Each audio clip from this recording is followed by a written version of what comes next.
Alright, चलिए तो solution बता देता हूँ कि आपको उसका काम कैसे करके आना है। ठीक है, वो इम्पोर्टेंट है, आपको काम कैसे करना है वो इम्पोर्टेंट है। चलिए देखिए पहला सवाल, अब आपको सवाल साइड में देखते जाएंगे, है ना। पहला सवाल जो, हाँ ये बात ध्यान में रखिएगा, प्रैक्टिस में आ जाना चाहिए कि हर एक सवाल के बाद में आपको 2 लाइनें छोड़नी है, ताकि गैपिंग बिल्कुल परफेक्ट रहे, अगले को पता चले कि उसका सवाल कंप्लीट हो चुका है, उसने जितना आंसर देना था वो कंप्लीट हो चुका है। ठीक है, और काम सीक्वेंस वाइज ही करें। सीक्वेंस का मतलब जो खंड कर रहे हैं उसे पूरा करें। ठीक है, लेट्स सपोज करो किसी ने खंड जो है वो द चूज किया है, तो द खंड पूरा करना पड़ेगा आपको। ठीक है, ऐसा नहीं कि द खंड का एक सवाल यहाँ किया है, बच्चे हुए 2 सवाल कहीं और कर रहे हो, ऐसा मत करना, वो फिर नंबर कटिंग करेगा भैया। ठीक है, चलिए तो काम किस तरीके से करोगे, कॉपी में जो काम आपको लिखना है वो तो लिखना ही है।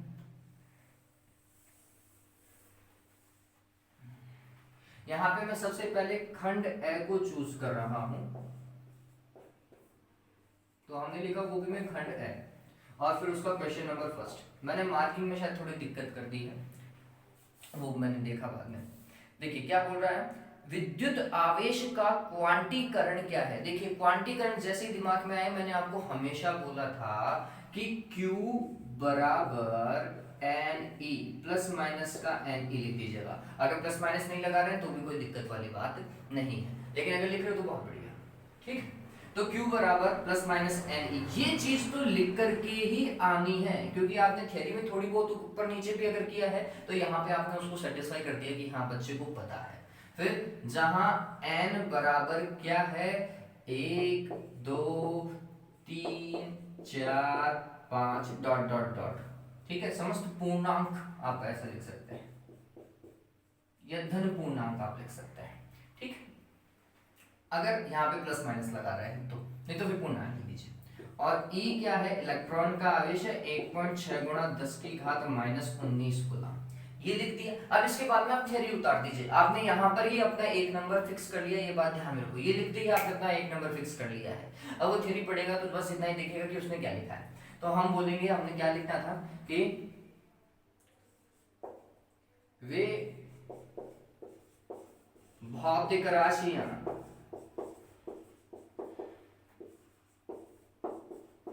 जिनका विनिमय, विनिमय का मतलब आदान प्रदान, सतत न होकर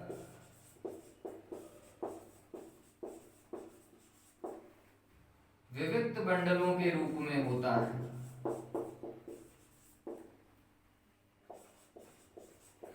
रूप में होता है, क्वांटीकृत भौतिक राशियां कहलाती हैं,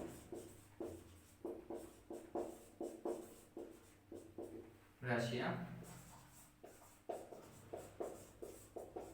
कहलाती है। ठीक है, ये लिख दिया। ये नहीं लिखोगे तो भी कोई दिक्कत नहीं है, नीचे जो मैं लिखने वाला हूं वो बहुत इंपॉर्टेंट है। किसी वस्तु पर उपस्थित या पिंड पर उपस्थित कुल मुक्त आवेश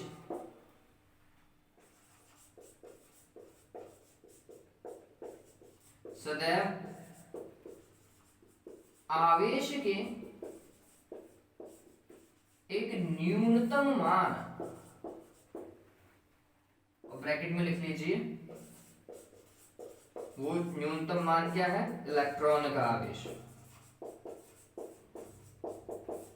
ठीक है, न्यूनतम मान का पूर्ण गुणज होता है, गुणज।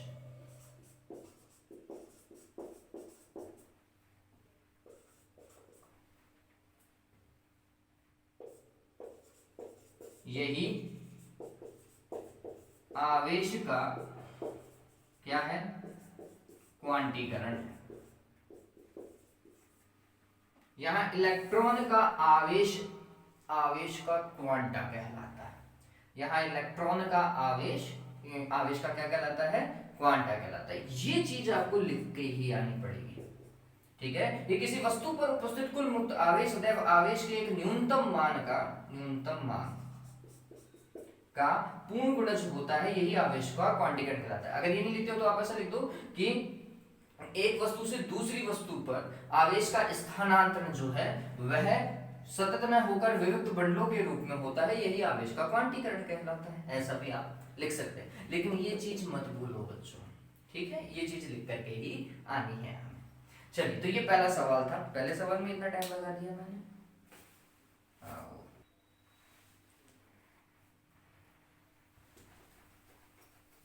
फिर ये सवाल करने के बाद में 2 लाइनें छोड़े,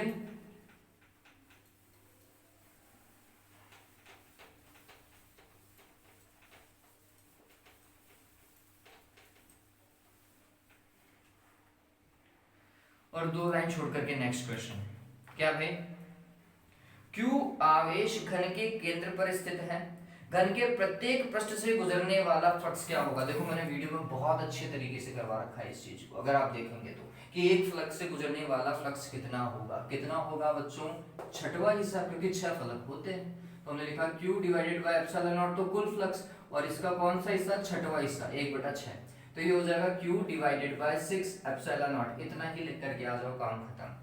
ठीक है, आप लिख करके आएंगे कि 5 फ्लक्स है, Q आवेश है, एप्सिलॉन नॉट निर्वात की विद्युतशीलता है, बहुत बढ़िया, निरपेक्ष विद्युतशीलता है, बहुत बढ़िया, इतना लिख करके आते हो। चलिए तीसरा सवाल देखते हैं। 2 लाइन छोड़ोगे और फिर लिखोगे तीसरा सवाल।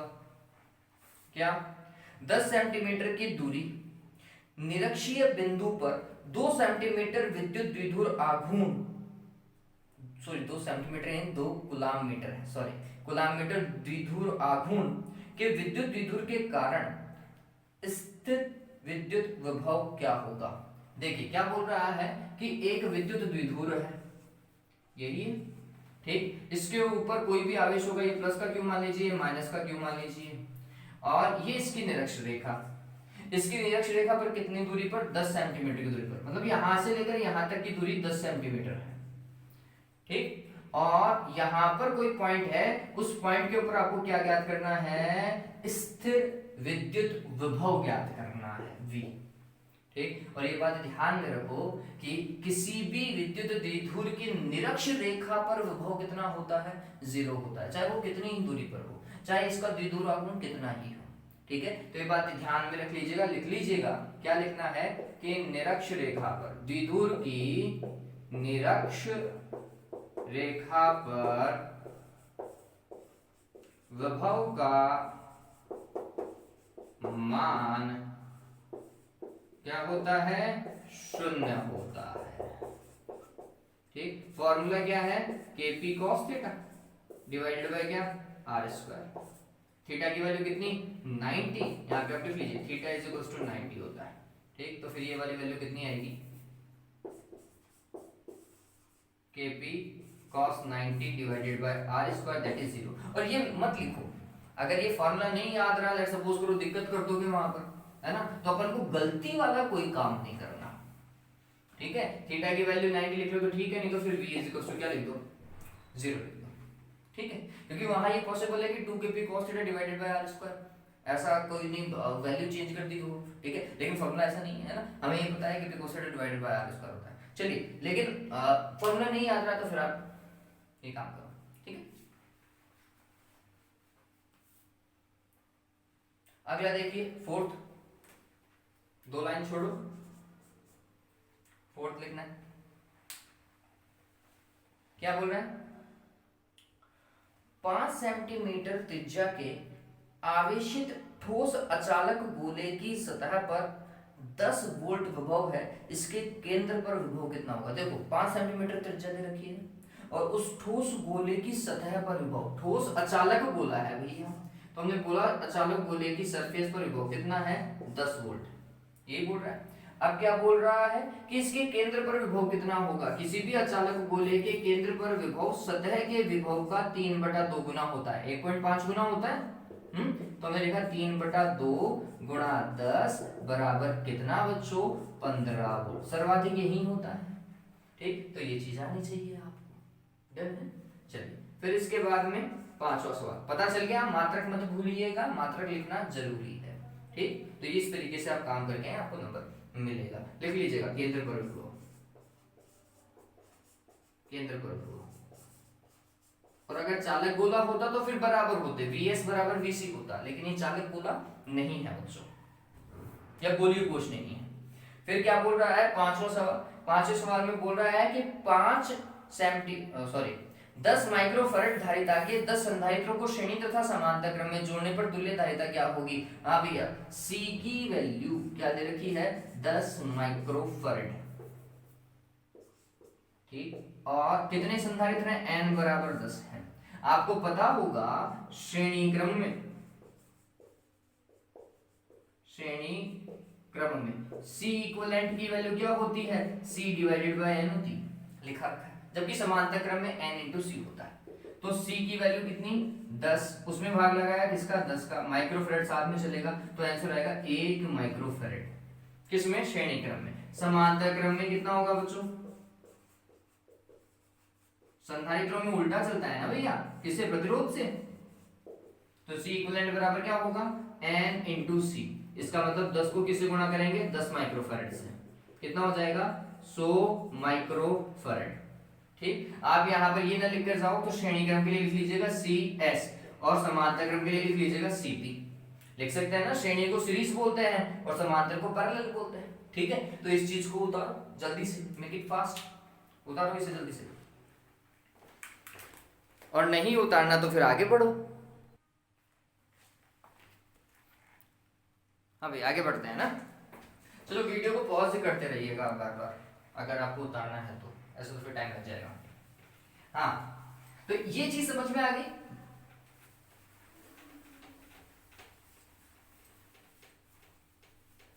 और काम स्पष्ट करें, तसल्ली से करें, स्पष्ट करें। धीरे धीरे करोगे तो भी आपका काम अच्छा होगा बच्चों। बहुत टाइम होता है, 3 घंटे 15 मिनट जो है एग्जाम में बहुत ज्यादा होता है। मैंने तो आपको 2.5 घंटे दिए थे, वो आपने कितने टाइम में किया है वो आपकी श्रद्धा पर है।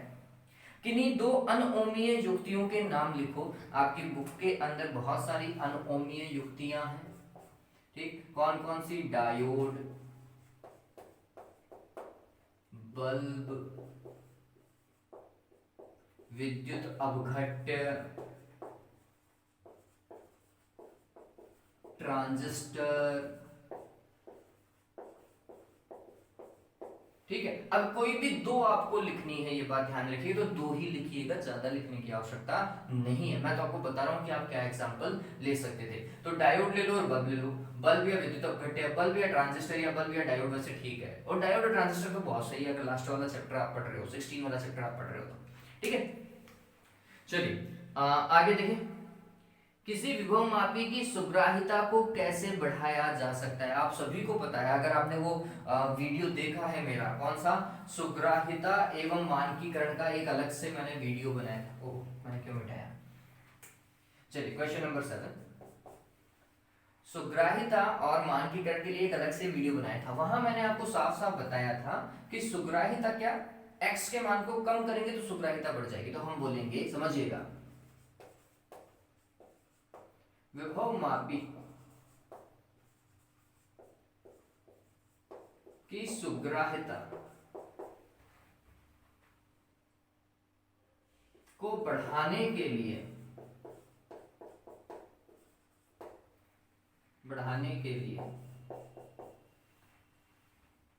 विभव प्रवणता क्या होनी चाहिए? कम होनी चाहिए। ठीक, अब विभव प्रवणता कम मतलब x। अब x के फॉर्मूला लिख लूं तो मैं ये एक सिंपल सा फॉर्मूला लिख देता हूं, IR divided by capital L। थोड़ा सही नहीं लिखा क्या? ये तो सही लिख देता हूं, IR divided by capital L। ठीक, आप देखेंगे कि यदि विभवमापी तार की लंबाई को बढ़ाया जाए तो x कम हो सकता है, या फिर प्राथमिक परिपथ में बहने वाली धारा को कम कर दिया जाए तो भी x क्या हो सकता है? कम हो सकता है। ठीक, जो निम्न प्रकार संभव है, जो निम्न प्रकार संभव है। पहला तरीका क्या लिखना है? तो हमने लिखा विभव मापी तार की लंबाई को बढ़ाकर। ठीक है, क्यों? क्योंकि x जो है वो व्युत्क्रमानुपाती है घुमावदार तार की लंबाई के। दूसरा क्या लिखेंगे?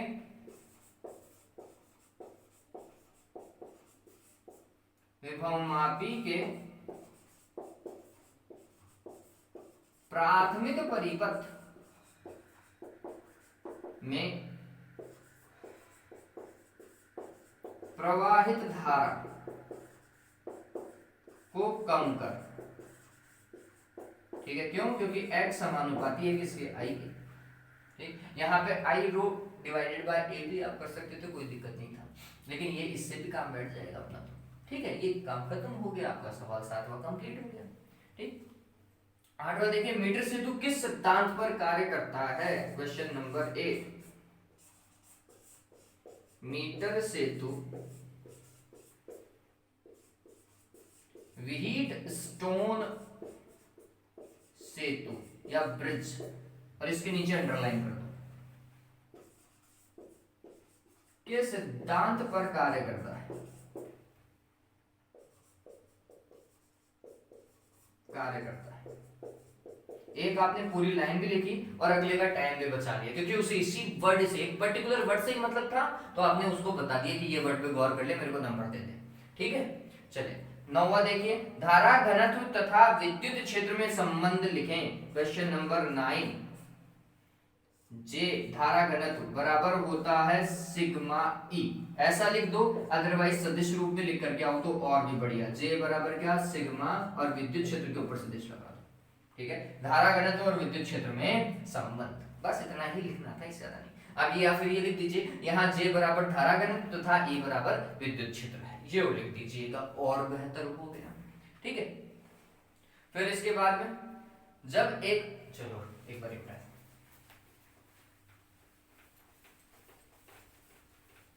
काम को अच्छे से करके आए, बस इतना ही है।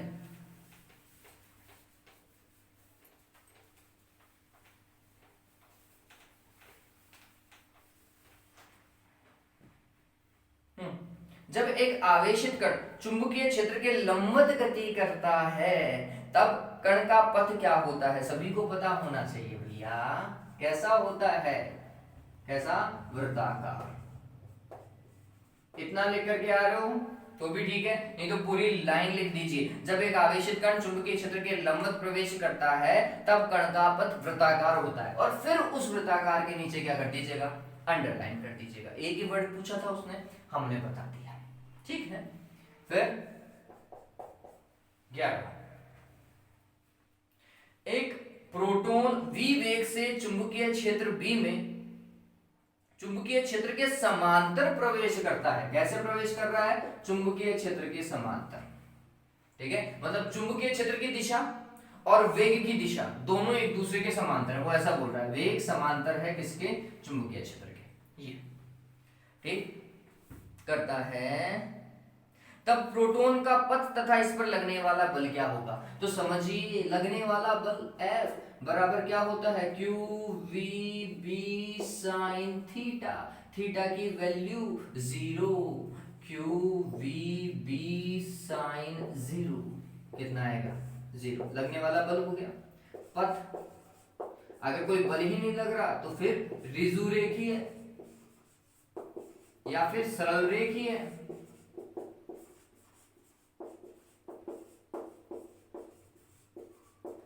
ठीक है, ऋजु रेखीय या फिर सरल रेखीय लिखें आप, इस तरीके से ये हो जाएगा। 12वां सवाल देखिए क्या होगा।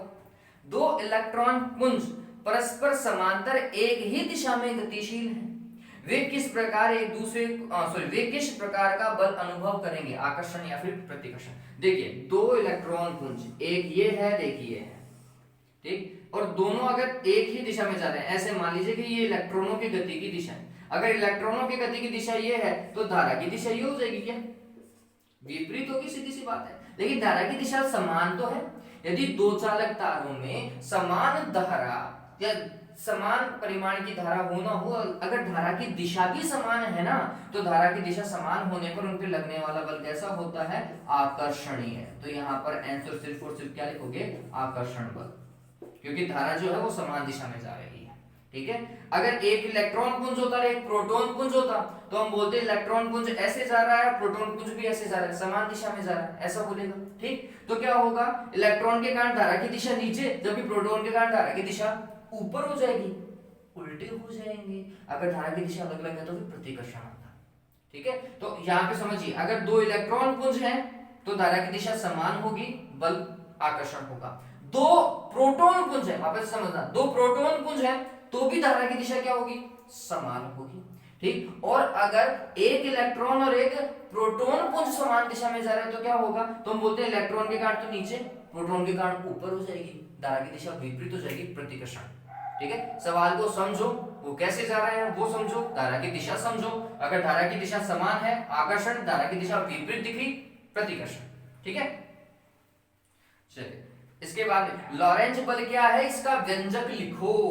भाई लॉरेंज बल का व्यंजक, तो शायद एक आध बच्चों ने सिर्फ और सिर्फ क्यूबी साइन थीटा लिखा है, नहीं भैया ये चुंबकीय लॉरेंज बल है ना। लॉरेंज बल का सिर्फ चुंबकीय घटक है क्यूबी साइन थीटा। लॉरेंज बल वास्तविकता में तो दोनों का योग होता है, किसका, विद्युत क्षेत्र के कारण लगने वाला बल और चुंबकीय क्षेत्र के कारण लगने वाला बल। कब लगता है, क्वेश्चन नंबर 13। तो हमें क्या लिखना है, यदि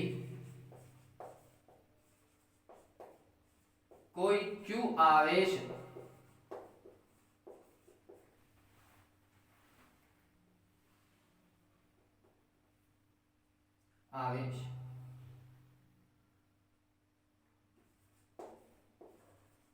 विद्युत एवं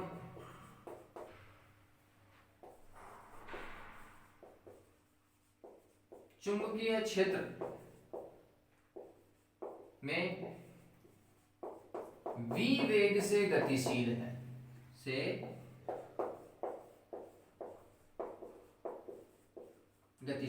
अब इसे और अगर सही तरीके से और भी मैं ज्यादा सही स्पष्ट लिखूं तो मैं बोलूंगा, यदि कोई Q आवेश ऐसे क्षेत्र से v वेग से गुजरता है जहां विद्युत एवं चुंबकीय क्षेत्र दोनों उपस्थित हो, तब उस पर लगने वाला कुल सदिश बल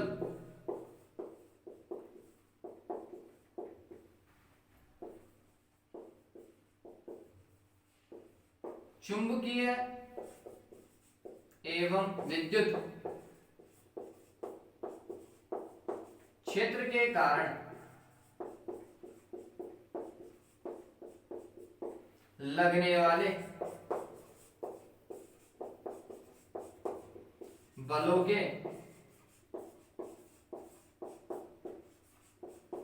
सदिश योग के तुल्य होता है।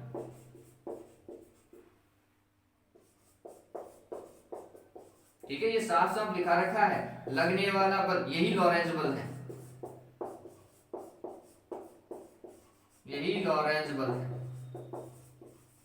ठीक है, F सदिश बराबर क्या, विद्युत क्षेत्र के कारण लगने वाला बल और चुंबकीय क्षेत्र के कारण लगने वाला बल, दोनों का सदिश योग। फिर F सदिश बराबर क्या हो जाएगा, आंसर है Q E विद्युत क्षेत्र के कारण लगने वाला बल और Q V क्रॉस B चुंबकीय क्षेत्र के कारण लगने वाला बल। ये बिल्कुल परफेक्ट है भैया, ये डन है। ठीक है, इस तरीके से आप काम करके आएंगे। अगला देखो 13 हो गया, 14 वही दो लाइनें छोड़ो और फिर काम करो।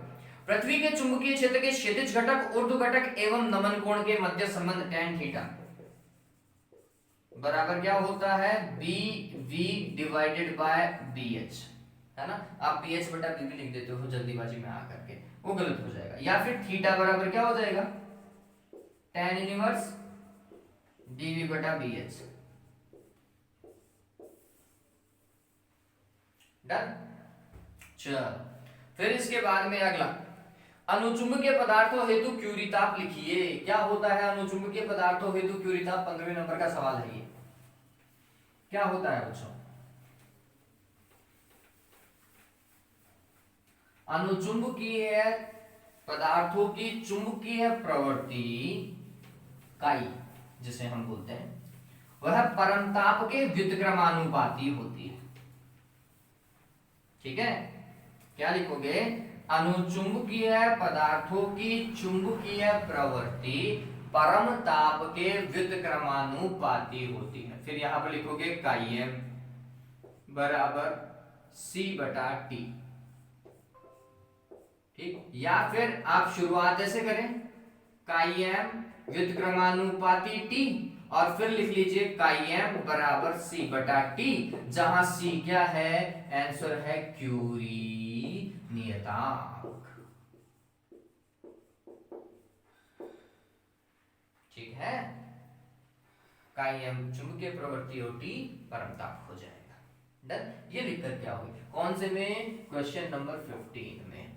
थ्योरी मैंने बता दी, वो आपको लिखनी है ना। चलिए फिर 16 देखिए, चुंबकीय फ्लक्स का एसआई मात्रक तथा सीजीएस मात्रक लिखें। तो हमने लिखा 16, क्वेश्चन नंबर 16, दो लाइनें छोड़ करके, क्या,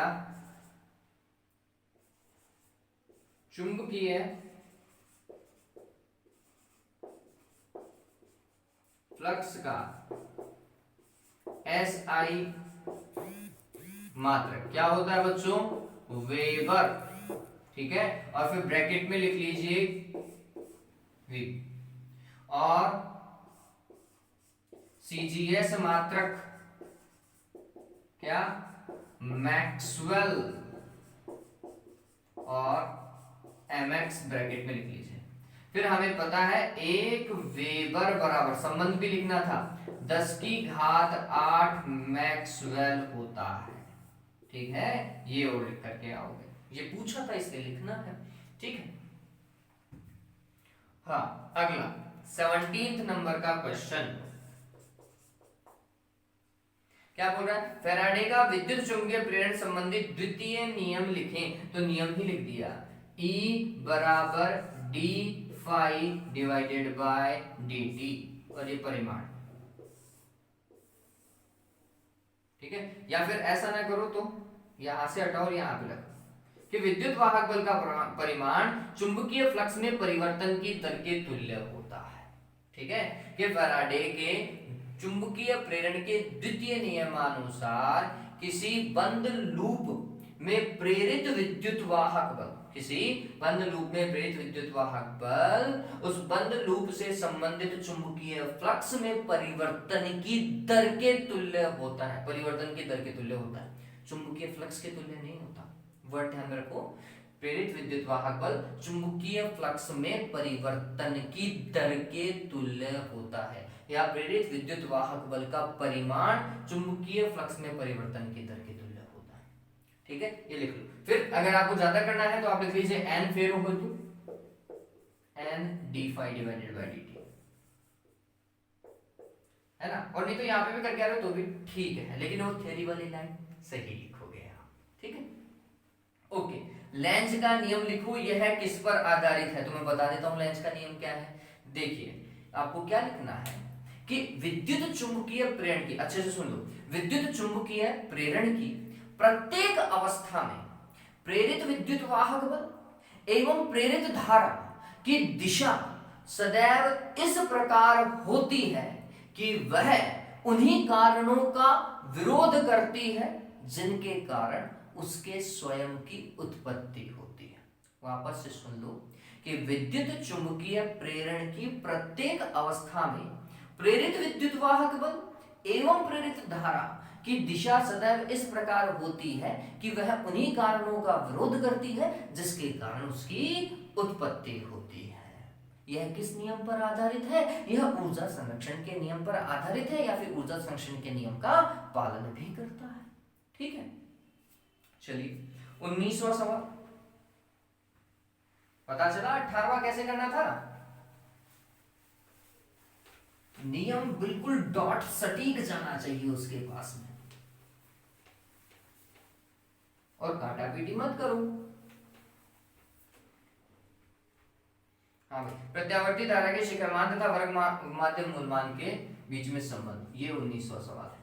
तो हमने लिखा आई आर एम एस बराबर क्या होता है, आई एम बटा रूट 2, जहां आई आर एम एस वर्ग माध्यम मूलमान तथा आई एम शिखर मान। अब यहाँ पे एक चेंज कर सकता था। यहाँ पे बोल रहा है प्रत्यावर्ती धारा का शिखर मान, ये बोल सकता है प्रत्यावर्ती वोल्टता की शिखर मान और आरएमएस मान के मध्य संबंध। तो जब वोल्टता आ जाए तो आप वीआरएमएस लिखोगे, जब वोल्टता आ जाए सवाल में, ठीक है, ये बात ध्यान रखना, फिर ये बन जाएगा। अगला देखिए, प्रत्यावर्ती स्रोत से जुड़े एलसीआर श्रेणी एलसीआर परिपथ में एल व सी की वोल्टताओं के मध्य कला कोण कितना होता है। ये सवाल बहुत प्यारा लगता है मेरे को। देखिए ये क्या बोल रहा है कि अगर श्रेणी एलसीआर परिपथ है तो उसमें एल और सी तो लगा हुआ होगा, इनके सिरों के बीच में विभवपतन भी होगा। तो इन विभवपतन मतलब VC और VL या फिर VMC और VML, ठीक है, इनके बीच में कितना कला कोण होता है, कितने डिग्री का गैप होता है। तो हम बोलते हैं VML तो ऊपर और VC डॉट नीचे, ठीक है, एक ऊपर और एक नीचे। एंगल कितना 180, या फिर थीटा लिख लो, थीटा इज इक्वल टू, आपको तो एंगल लिखना है, कला कोण बराबर 180 डिग्री या फिर पाई, ठीक है, पाई थीटा, ऐसा करो, हो गया। तो ये एक नंबर के सवाल थे जो इंपॉर्टेंट थे, है ना। अब मैं आपको वो सवाल करवा दे रहा हूं जो न्यूमेरिकल है। थ्योरी वाले पोर्शन को आपको पता ही कैसे करना है, मैंने वीडियो में भी अच्छा करवा रखा है, आपकी बुक में भी ये बहुत सारी चीजें आपको मिल जाएंगी। हाँ भाई, गुलाम के नियम से गाउस के नियम का सत्यापन कीजिए, तो भैया अच्छे से करना पड़ेगा, ठीक है। एक गलती जो बच्चे करते हैं, क्या भाई, डी फाई ठीक है, E डॉट ds, लेकिन इसके ऊपर सदिश लगाएं, डी फाई ठीक है, लेकिन जब आप फाई लिख रहे हैं तो फिर आप इसे बंद पृष्ठ दर्शाएं पहला, और E डॉट ds अच्छे से लिखिए, और अगर डॉट नहीं लगा रहे हैं तो EDS कोस थीटा, ठीक। लेकिन ये मत भूलना, ये गलती हो जाती है। फिर E की वैल्यू आप क्या लिखते हैं, KQ divided by R square, और इसकी वैल्यू क्या लिखते हो, ये तो ऐसा का ऐसा ds कोस थीटा, है ना। फिर आप क्या करोगे, k को बाहर निकालते हो या फिर 1/4 पाई एप्सिलॉन नॉट को बाहर निकाल लेते हैं, q को बाहर निकाल लेते हैं, तो हमने लिखा 1/4 पाई एप्सिलॉन नॉट, या फिर k को बाहर निकाल लिया, q ऐसा का ऐसा, ये क्या ds cos थीटा, है ना, डिवाइडेड बाय r स्क्वायर। इसको फिर अपन ने क्या लिखा था, डेल ओमेगा लिखा था, लिखा था नहीं लिखा था, अरे लिखा था ना देवता, ठीक। तो इसकी जगह हम क्या लिख देंगे, डेल ओमेगा लिख देंगे। डेल ओमेगा का मान कितना 4 पाई, ठीक। तो नेक्स्ट स्टेप में इस पूरे को हटा दीजिएगा, साइड में लिख दीजिएगा कि ये घनकोण है जिसका मान क्या होगा 4 पाई होगा, ठीक है। ये लिख लीजिएगा कि ये घनकोण को प्रदर्शित कर रहा है, इसका मान 4 पाई होगा। फिर q, और इसको किससे गुणा कर दिया 4 पाई से, 4 पाई से 4 पाई कैंसिल, क्या q divided by epsilon not, ये चीज आनी चाहिए, है ना। तो ये डेरिवेशन यहां तक तो फॉलो होगा ही होगा, और इसके ऊपर आप क्या लिख करके आते हो, तो आप विद्युत क्षेत्र को बता करके आओगे। एक इसी बिंदु P पर विद्युत क्षेत्र जो है, जो अगर r दूरी पर है तो विद्युत क्षेत्र कितना होगा, KQ divided by R square होगा, ठीक है, वो लिख करके आओगे धीरे में। अपवयन वेग के आधार पर ओम के नियम का समीकरण J बराबर सिग्मा E। हाँ भैया, ये सवाल बहुत अच्छा है, अच्छे से करो इसे। आप लिखो कि हम जानते हैं, यहां से चालू करो इस चीज को, है ना। ये जो क्वेश्चन नंबर 12 जो मैंने लिख रखा है, हालांकि ये क्वेश्चन नंबर 22 होगा, खंड चेंज कर लीजिएगा, मैंने खंड नहीं लिखा, खंड चेंज कर लीजिएगा, खंड ब है ना। और उसका हम कौन सा 12वां सवाल में बता रहा हूं आपको, क्या भाई, कि हम जानते हैं, ये यहां से चालू करो,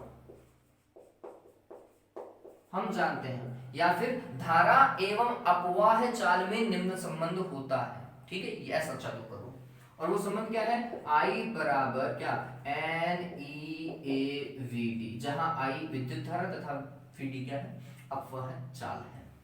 फिर I अपॉन ए बराबर क्या NEVD, ये क्या होता है, J होता है, और ये क्या NEVD, VD क्या आंसर है, VD is equals to mu E, ठीक। तो J बराबर NE म्यू ई, ठीक। ये एक बच्चे ने लिखा था, देवपाल ने लिखा है शायद, J बराबर NE म्यू ई, ये भी देखो संबंध है J और E के बीच में, बिल्कुल सही था, बहुत बढ़िया, ठीक। फिर म्यू क्या होता है, तो हमने लिखा क्या E two divided by M, है ना, तो NE फिर E two divide by M, ये म्यू का मान होता है, तो ये क्या हो जाएगा, N E square two divide by M, है ना, और ये किससे, E से। फिर आप बोलेंगे कि ये चालकता को प्रदर्शित करता है, तो हमने लिख लेना है जे बराबर क्या, सिग्मा ई, सदिश रूप में जे बराबर सिग्मा ई सदिश रूप लीजिए, दोनों पर सदिश लगा दीजिएगा सदिश रूप में, ठीक है, ऐसा आपको काम करना था। ठीक है बच्चों, तो ये चीज थोड़ा ध्यान में रखिएगा, लेकिन शुरुआत बहुत अच्छी होनी चाहिए, ठीक है, शुरुआत सही होनी चाहिए। हाँ, दर्शाइए कि किस प्रकार एक छोटा धारावाही लूप एक दंड चुंबक की भांति व्यवहार करता है, ये आपके किताब के सवाल ही है ना, एक छोटा धारावाही लूप किसकी भांति व्यवहार करता है, एक दंड चुंबक की भांति व्यवहार करता है। देखो इस सवाल को कैसे करना है, क्वेश्चन नंबर 30। तो हमने बोला किसी वृत्ताकार धारावाही लूप, समझिएगा इसे कैसे करना है, ये मैंने करवाया है वैसे, वृत्ताकार धारावाही लूप के अक्ष पर चुंबकीय क्षेत्र क्या होता है बच्चों, तो हमने लिखा बी, अक्ष एक्स मान लीजिए, क्या, mu naught N I R square divided by 2, फिर R square plus x square की घात 3 बटा, तो आपको याद होगा, या फिर मैंने ए स्क्वायर लिखा रखा होगा, यहाँ पर भी ए स्क्वायर लिखा होगा, यहाँ पर भी ए स्क्वायर लिखा होगा, ठीक है, तो कोई दिक्कत नहीं है, यहाँ पे त्रिज्या को मैं आर मान रहा हूँ, वृत्ताकार लूप की त्रिज्या है ये। अब क्या बोल रहा है, छोटा वृत्ताकार लूप है, छोटा वृत्ताकार लूप है, तो इसका मतलब ये कि त्रिज्या का मान बहुत कम है, किससे, एक्स से, ठीक है, तो हमने लिखा छोटे वृत्ताकार लूप हेतु, ठीक है, तो फिर इसको हटाओ, ये जो नीचे जुड़ रहा है ना इसको हटाओ, इसको बाईपास करो, अतः क्या होगा, बी एक्स बराबर mu naught N I R square divided by 2, ये आर स्क्वायर तो हटेगा, एक्स स्क्वायर की घात 3 बटा 2, हटाओ, ठीक, फिर मैं इसे पाई से गुणा कर रहा हूं, म्यू नॉट एन आई, और पाई से गुणा करो तो ये पाई आर स्क्वायर हो जाएगा, और नीचे भी पाई से गुणा करना पड़ेगा, तो ये हो जाएगा नीचे 2 पाई, पाई से पाई तो कट गया ना, कोई दिक्कत हुई नहीं, और नीचे क्या हो गया, एक्स क्यूब हो गया, ये देखो पाई आर स्क्वायर क्षेत्रफल हो गया क्या लूप का, ठीक, तो हमने बोला ये हो गया म्यू नॉट एन आई ए, ये वाली चीज, ए डिवाइडेड बाय क्या, 2 पाई एक्स क्यूब,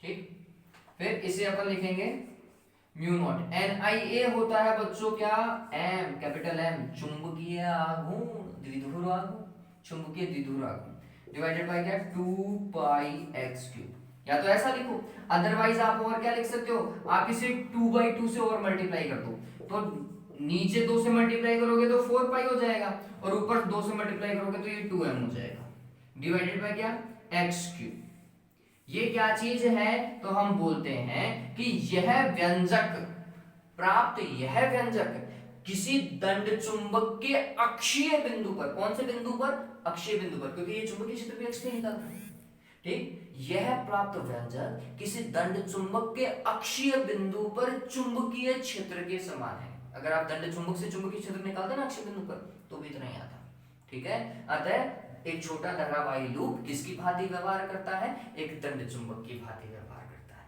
इस तरीके से करना था, बात समझ में आ गई, चलिए, तो ये चीज आपको करना है।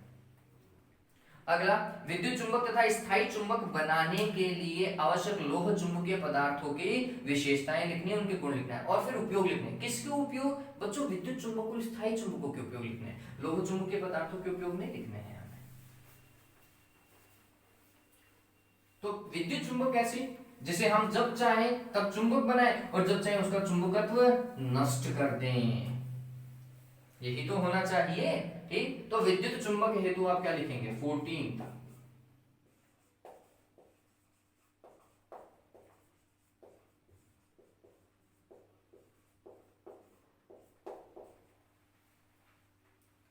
विद्युत चुंबक हेतु ठीक, पहला क्या, देखो दो चीजें होती हैं, एक होता है धारणशीलता और एक होती है निग्राहिता। तो हम बोलते हैं कि निग्राहिता ज्यादा, सॉरी धारणशीलता ज्यादा होनी चाहिए, तभी तो वो अच्छी चुंबक होगी। धारणशीलता अधिक होनी चाहिए या अत्यधिक होनी चाहिए। दूसरा, निग्राहिता कम होनी चाहिए। निग्राहिता कम होगी तो जब चाहे चुंबक बनाएंगे, जब चाहे उसको चुंबकत्व नष्ट कर देंगे। तीसरा, चुंबकीय पारगम्यता क्या हो, अधिक, म्यू आर का मान बहुत ज्यादा या अपेक्षित चुंबकीय पारगम्यता अधिक होनी चाहिए। और चौथा, उनका शैथिल्य हास्य कम होना चाहिए, ये इंपॉर्टेंट है। शैथिल्य हास्य क्या होना चाहिए, कम होना चाहिए। ठीक, विद्युत चुंबकों का उपयोग कहां, चोर घंटी, विद्युत क्रेन, ठीक है, इनमें किसका उपयोग किया जाता है, विद्युत चुंबकों का ही तो उपयोग किया जाता है। ठीक, अब स्थायी चुंबक, अब ये एक एक नंबर के 2 सवाल बन सकते थे, मैंने 2 नंबर का बना दिया इसे। स्थायी चुंबक का पहला गुण क्या होगा, तो हम बोलते हैं धारणशीलता अधिक, है ना, धारणशीलता अधिक होनी चाहिए, पता चल गया। निग्राहिता भी इनकी क्या होनी चाहिए बच्चों, बहुत ज्यादा होनी चाहिए, ताकि इन्हें इनका चुंबकत्व आसानी से नष्ट नहीं होना चाहिए। ठीक, फिर तीसरा, पारगम्यता, चुंबकीय पारगम्यता भी क्या होनी चाहिए, अधिक होनी चाहिए। शैथिल्य हास्य से हमें कोई लेना देना नहीं होता। इसमें क्या होता है, क्यूरी ताप अधिक होना चाहिए, इनका क्यूरी ताप क्या होना चाहिए, ज्यादा होना चाहिए, ताकि इनका चुंबकत्व अधिक ताप पर भी वैसा का वैसा रह सके या फिर उसके ऊपर ज्यादा प्रभाव न आए। ठीक है, क्यूरी ताप का मान क्या होना चाहिए, इनके लिए ज्यादा होना चाहिए। ठीक, तो ये चीज हो गया। उपयोग कहां, तो हम बोलते हैं स्पीकर, धारामापी, वोल्टमीटर, अमीटर, इन सभी में किसका उपयोग किया जाता है, स्थायी चुंबकों का उपयोग किया जाता है। ठीक, तो ये चीज आपको ध्यान में रखनी थी। हाँ भाई, ये तो डेरिवेशन है BVAF वाला, ये तो आपको करना ही पड़ेगा। 9वें चैप्टर का डेरिवेशन है, अगर 15वां सवाल अगर आप पढ़ रहे हैं तो। एल लंबाई की एक तांबे की रॉड एक समान कोणीय वेग ओमेगा से समरूप चुंबकीय क्षेत्र की लंबवत गति कर रही है। तो आपको ऐसा क्रॉस क्रॉस क्रॉस करके तो डायग्राम बनाना था, उसमें एक रॉड बनानी थी और फिर उस रॉड के ऊपर ऐसा एरो का निशान, है ना, कुछ ऐसा करना था। ये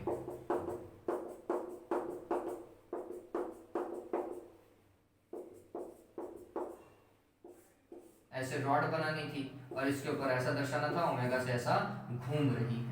ठीक, ये बताना है। इसमें प्लस और माइनस का निशान बता करके अभी कहाँ प्लस बनेगा और कहाँ माइनस बनेगा, ये चीज आपको देखनी पड़ेगी। चलिए, तो ये पता चल गया। चलिए, ये फिर 16th 17th ये सारे के सारे आपके बुक के सीधे सीधे क्वेश्चन हैं जो मैंने एग्जाम्पल से उठा करके दिए हैं। ठीक, तो ये मेरे हिसाब से आप खुद कर लेंगे।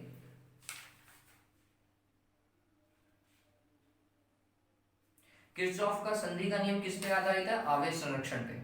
अगर आप नेक्स्ट क्वेश्चन देख रहे हैं 17th वाला, तो 17th वाले का अब दूसरा बता रहा हूं मैं कि किरचॉफ का संधि का नियम किस पे आधारित है बच्चों, आवेश संरक्षण पे। और लूप वाला नियम, द्वितीय नियम, ऊर्जा संरक्षण पर आधारित है। फिर 18वें में अगर आप देखोगे तो कोई परिनालिका के लिए सवाल पूछा है। परिनालिका की लंबाई दे रखी है, त्रिज्या दे रखी है, फेरों की संख्या दे रखी है। हमें परिनालिका में सामान्यतः फेरों की संख्या ही चाहिए। ठीक है, कितनी, 100 फेरे, सॉरी 500 फेरे हैं। इसमें 5 एम्पीयर की विद्युत धारा प्रवाहित हो रही है। परिनालिका के भीतर चुंबकीय क्षेत्र का मान ज्ञात कीजिए। परिनालिका के भीतर चुंबकीय क्षेत्र क्या होता है, B is equals to mu not small n into I. फिर म्यू नॉट स्मॉल n की जगह capital N divided by L करोगे और I। n का मान कितना बच्चों आप सभी को पता होना चाहिए, यहाँ पे 500 दिया हुआ है। I का मान 5 एम्पीयर दिया हुआ है। लंबाई 1 सेंटीमीटर मीटर में कन्वर्ट करोगे, 10 की घात -2 है, ऊपर जाके प्लस का 2 चली जाएगी। ठीक, म्यू नॉट का मान कितना होता है, 4 pi into 10 to the power -7। सारी कैलकुलेशन करो, लास्ट में जाकर के टेस्ला लगा के आओगे मात्रक। मात्रक मत भूल जाना, नहीं तो नंबर गवा बैठोगे। ठीक है, ये 2-2 नंबर के ही सवाल दिए थे मैंने। बायो सावर्ट का नियम और केंद्र पर चुंबकीय क्षेत्र का व्यंजक कितना, μ0I/2r होता है। फिर किसी माध्यम के चुंबकीय पारगम्यता तथा चुंबकीय प्रवृत्ति में संबंध स्थापित करना था, है ना। क्या था भैया, 1 + chi_m, μr = 1 + chi_m होता है, ये ध्यान रखो, μr = 1 + chi_m। और उसी पर ही आधारित मैंने अगला सवाल दे दिया। ये सवाल अगर आप देखोगे तो मैंने वीडियो में करवाया भी है, ठीक है, आपकी बुक का उदाहरण है ये शायद, ठीक, तो ये देख लीजिएगा, ये मैंने वीडियो में करवा रखा है। 20वां सवाल बकायदा मैंने वीडियो में करवा रखा है, अगर आप देखेंगे तो। आप अगर वीडियोस देख रहे हैं तो आपको पता चल जाएगा कि 20वां सवाल भी मैंने करवाया है और बहुत अच्छे से करवाया है, ठीक है। ट्रांसफार्मर की ऊर्जा, ये ऊर्जा हानि वाले में दिक्कत कर देते हो। ऊर्जा हानि कौन सी, ताम्र हानि, शैथिल्य हानि, ये सभी तो हानियां हैं। ताम्र हानि को हम किससे दूर करते हैं, तार को मोटा बना करके, तभी तो प्रतिरोध कम कर पाओगे, ठीक है। शैथिल्य हानि को कैसे, पटलित क्रोड बना करके, ठीक है। फिर फ्लक्स का क्षरण, ये भी एक कहानी है, इसको कैसे कम करते हैं, तो हम बोलते हैं एक कुंडली के ऊपर दूसरी कुंडली को क्या कर दिया जाता है, लपेट दिया जाता है, ठीक है। सॉरी, शैथिल्य हानि जो है बच्चों वो ध्यान में रखिएगा। एक चीज ये भी है कि चुंबकन और विचुंबकन लगातार होता है, ठीक है। चुंबकन और विचुंबकन जो है वो लगातार होता है, तो शैथिल्य हानि को कम करने के लिए हम ऐसे पदार्थ का उपयोग करते हैं, मैं उल्टा बोल दिया वैसे। शैथिल्य हानि को कम करने के लिए हम ऐसे पदार्थ का उपयोग करते हैं जिसके लिए शैथिल्य ह्रास का मान कम होता है, या शैथिल्य वक्र का क्षेत्रफल उसका क्या होता है, कम होता है, ठीक है। चलिए ऐसा ध्यान रखिएगा। और इसीलिए हम नर्म लोहे की क्रोड बना लेते हैं कई बार। एक था भंवर धारा के कारण हानि, भंवर धारा की हानि को कम करने के लिए हम पटलित क्रोड बनाते हैं, ठीक। गाउस का नियम आपको लिखना ही है, वो Q/ε0 phi = Q/ε0 आपको लिखना ही पड़ेगा, ठीक है। ये सभी कर लोगे। हाँ, ग्राफ ध्यान में रखिएगा, विद्युत क्षेत्र की तीव्रता और R के बीच में ग्राफ कैसा जाता है, ऐसा, विद्युत क्षेत्र की तीव्रता और R के बीच में ग्राफ ये है भैया। क्यों, क्योंकि यहाँ पे KQ/2K लैम्डा है, 2K λ/R होता है, यही तो विद्युत क्षेत्र है। तो आप देखेंगे कि विद्युत क्षेत्र और R एक दूसरे के व्युत्क्रमानुपाती है, तो ग्राफ तो ऐसा ही जाएगा, है ना। ये 22वां सवाल देखिए। 22वें सवाल के अंदर ये एम्पीयर का परिपथीय नियम और ये अनंत लंबाई में चुंबकीय क्षेत्र तो आप ज्ञात ही कर लोगे। हाँ, एक दिक्कत है बच्चों, जब आप परिनालिका का ये काम करते हैं ना, तो एक मैं बताता हूँ, पूरा तो डेरिवेशन करने से रहा, वो आप तरीके से देखिएगा, लेकिन मैं आपको गलती बताता हूँ कि आप डेरिवेशन में सामान्य गलतियां क्या करते हैं बच्चों। आपने काम किया और जैसे ये, चलो ये वाला ही करके देखते हैं, गाउस वाला ही 21वां सवाल वापस से देखता हूँ। तो जब आप ये डायग्राम बना रहे हैं, ऐसा बना रहे, ठीक, इसमें एक तार बनाया, यहाँ पे प्लस प्लस प्लस आवेश दर्शाओ, बच्चे ये नहीं दर्शा रहे, ठीक। फिर यहाँ पे 3 भाग बताओ, विद्युत क्षेत्र सभी का एक ही दिशा में, प्लस के कारण विद्युत क्षेत्र प्रतिकर्षित वाला ही तो देखोगे, ये विद्युत क्षेत्र सभी का एक ही दिशा में होगा, ठीक। हाँ, इसका क्षेत्रफल सदिश इसी दिशा में, इसका इस दिशा में, और इसका इस तरफ, ठीक। अब यहां पर आप कह दो ये S1 था, ये S2 था, ये S3 था, ठीक, 90 0 90 डिग्री, ठीक। यहां पर मैं जो बताना चाहता हूं वो कुछ ऐसा है, जब आप फ्लक्स लिखते हैं ना, आप क्या लिखते हैं, EDS cos थीटा, ये बंद पथ यहां पर दर्शाओगे, ये पूरे के लिए। लेकिन जैसे ही आपने इसे तोड़ दिया S1 S2 और S3 में, ठीक है, ADS cos θ1, ADS cos θ2, ADS cos θ3, ठीक है। तो S1 S2 S3 में तोड़ने पर फिर ये बंद पथ हटाओगे, ये बंद नहीं बनाओगे, इससे पहले ये बंद था, ठीक है, इससे पहले ये बंद था, जैसे ही आपने इसे भागों में तोड़ दिया ये बंद नहीं रहा, ठीक है। तो यहां पर कई बच्चे गोला लगा देते हैं, ये गलत है भैया, ये बंद थोड़ी, बंद तो ऊपर वाला ही था, ये गलत है, ठीक है। ये गलती है जो मैं कॉपी मिली है इसलिए मैं बता रहा हूं आपको, ठीक है। तो ये गलत था, आप चाहे आंसर नीचे सही निकल गया है, लेकिन बीच वाली स्टेप तो आपने गलत कर दी। डायग्राम में भी आप अपने नंबर का बैठे हो, क्योंकि आपने आवेश नहीं दर्शाया, प्लस प्लस प्लस नहीं बनाया, दिशा आपने गलत कर दी। और ऐसा का ऐसा इस परिनालिका वाले में कर लेते हैं, परिणालिका वाले में वो आपने जैसा भी डायग्राम बना दिया ऐसे वो बना दिए, देख लीजिएगा, प्लस माइनस जो भी आप लगा रहे हो, क्रॉस लगा रहे हो ऐसा, इधर डॉट डॉट डॉट बना देता हूँ मैं। फिर ये पी क्यू आर एस, ठीक। तो ये पी क्यू आर एस एक पूरा बंद पथ है, तो ये बिल्कुल सही है। ये यहाँ पर बी एस लगाओ तो ठीक है, सी लगाओ तो ठीक है, नहीं तो बी डॉट डी एल किसके लिए, P Q R S P के लिए, या पी क्यू आर एस लिख दोगे तो भी कोई दिक्कत नहीं है यहाँ पर, तो ठीक। तो ये बंद पथ यहाँ तक ठीक है, म्यू नॉट समीशन आई वो तो आप अलग सॉल्व कर लोगे, है ना। ये यहाँ पर ये गोला मत भूल जाना, अगर ये गोला भूल गए समझ लो कि आपने अपना एक नंबर वहीं खो दिया है। एक नंबर तो इसी का ही था कि आप ये सही लिख रहे होगे। फिर जब आप इसको तोड़ते हो तो फिर इस गोले को हटाओ, पी क्यू के लिए B dot D L plus Q R के लिए B dot D L plus R S के लिए B dot D L plus S P के लिए बी डॉट डी एल, ठीक है। अब आपने इसको तोड़ दिया है तो फिर ये इसका बंद वाला पार्ट भी हट गया है, बंद पथ वाला भाग भी हट गया है, ठीक। तो यहां पर ये पूरा बंद चल रहा है, यहां पर ये बंद नहीं चलेगा, ये बात ध्यान में रखनी है आपको, ठीक है। इस चीज को ध्यान में रखोगे बच्चों, नहीं तो ये गलतियां हैं, सामान्य गलतियां। 22वें सवाल के अंदर बी ऑप्शन देखो, धारामापी मीटर और वोल्टमीटर में से किसका प्रतिरोध अधिकतम होता है, किसका न्यूनतम। आप सभी को पता है वोल्टमीटर का प्रतिरोध सबसे ज्यादा होता है और अमीटर का प्रतिरोध बहुत कम होता है। क्लियर है, लगभग शून्य। वोल्टमीटर का लगभग अनंत, है ना। अगर आदर्श की बात करते हैं तो वोल्टमीटर का तो होता है अनंत और अमीटर का होता है 0, ठीक। तो धारामापी का इन दोनों के बीच में होगा। तो हमने बोला कि अधिकतम किसका आंसर वोल्टमीटर, न्यूनतम किसका आंसर है अमीटर, ठीक है। इसका ए देखिए, अमीटर में किस प्रकार परिवर्तित करते हैं धारामापी को, तो हम बोलते हैं समांतर क्रम में शंट को लगा करके, धारामापी के समांतर क्रम में शंट को लगा करके। फिर उसका एक छोटा सा डेरिवेशन है।